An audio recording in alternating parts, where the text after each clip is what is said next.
Oui, bonjour, je suis le docteur Fadel Saïbou et je vais vous parler des manifestations urologiques chez le commerçant.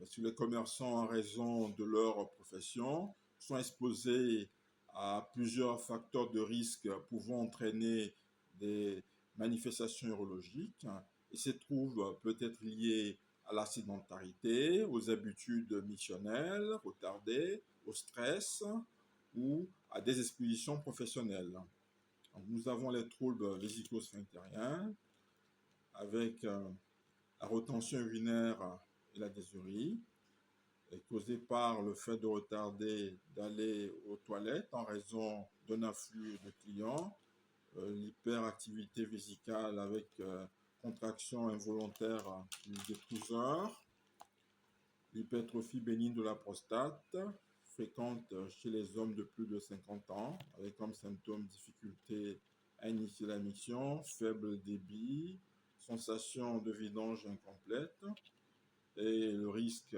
d'infection urinaire, notamment les cystites, et de rétention chronique.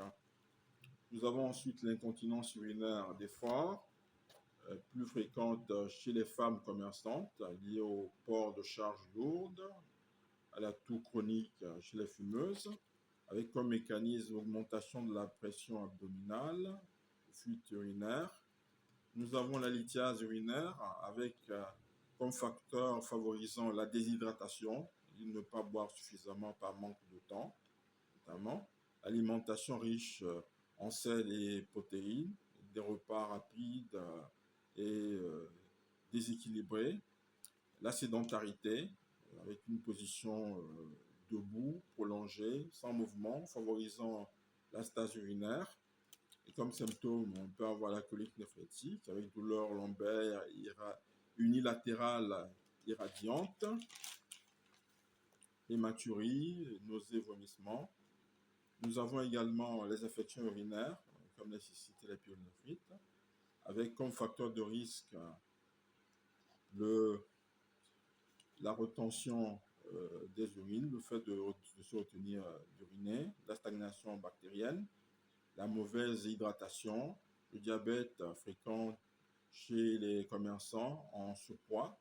Et comme symptômes, nous avons la brûlure missionnelle, la pollacurie, les urines troubles, fièvre et douleurs lombaires en cas de pyélonéphrite. Nous avons également les pathologies prostatiques chez l'homme, liées au stress, à la position assise prolongée, notamment chez les caissiers. Et comme symptômes, nous avons les douleurs pénéales, la dysurie, l'éjaculation douloureuse, comme complication la rétention aiguë, l'insuffisance rénale obstructive.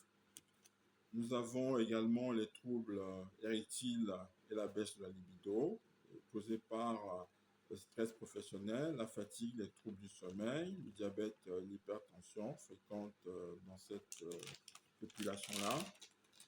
Pour la prise en charge, donc, il faut la correction des facteurs de risque, notamment l'arrêt du tabac, la perte de poids, l'utilisation si nécessaire d'inhibiteurs des phosphodiestérases de type 5, voilà, qui est nécessaire, bien entendu.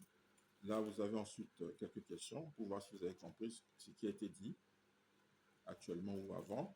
Donc, quel est le principal facteur favorisant la lithiase urinaire chez les commerçants? Comme première question. En A, vous avez l'excès de boissons gazeuses. En B, déshydratation chronique. En C, consommation excessive de fruits. En D, exercice physique intense. Question numéro 2. Quelle est la manifestation urologique la plus fréquente chez les commerçantes? A, incontinence urinaire d'effort. B, hématurie indolore. C, colique néphrétique. D, dysfonction érectile. Question numéro 3. Quel mécanisme explique le risque accru d'infection urinaire chez les commerçants? A, le retard de miction, stase bactérienne. B, excès de vitamine C. C, boire trop d'eau. D, une activité physique intense. Question numéro 4. Quel est le traitement de première intention d'une hyperactivité vésicale chez un commerçant? Nous avons A, les anticholinergiques, B, antibiotiques, C, alpha-bloquants, D, chirurgie. Question numéro 5 et dernière question. Quel examen est indispensable en cas de suspicion de lithiase urinaire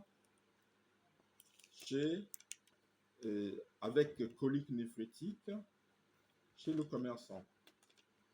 Donc, nous avons en A, scanner abdominal sans éjection, en B, IRM pelvien, en C, échographie Doppler, en D, radiographie pulmonaire. Je vous remercie.